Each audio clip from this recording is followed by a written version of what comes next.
why do I need to pay this much and earn this amount when I can just invest on my own?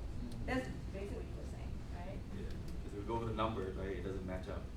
You know, but what they tell you is your thing. Same thing they tell you every single day. Yeah, they didn't say anything negative about the policies. And recently, this past week, actually I had an old friend that she bought the policy when she was 18 years old, one for her mom and two for herself, because she wanted to, I guess, invest in it. She didn't know any better. And it took me like 6 months to get a hold of her to come around. And she finally sent her a policy over to me, and I just basically went over and I pointed out what I thought that would basically make her close the policy. So I point out what she has. Basically, I just want to kind of give you guys for new people a new lesson a little bit. Option A, basically that's what she has. Option A is basically you can only get the death benefit, but not the cash value. So the fee is generally lower, so you can accumulate more cash in it. And option B is the one where you will get paid the death benefit plus the cash value that you accumulate. But the fees is generally a lot higher, so basically you're not going to make any money really. Okay?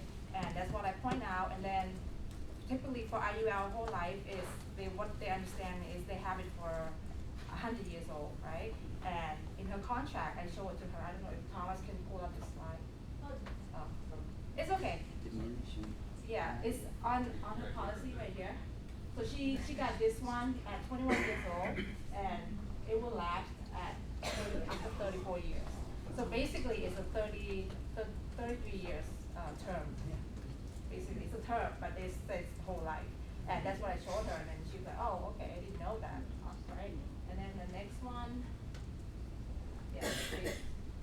Okay, this one, I just want to show you guys how to calculate the fee. So IUL, each year you get older, the fees get higher. So she started at 21, right? If you want to do a quick math, I will show you guys.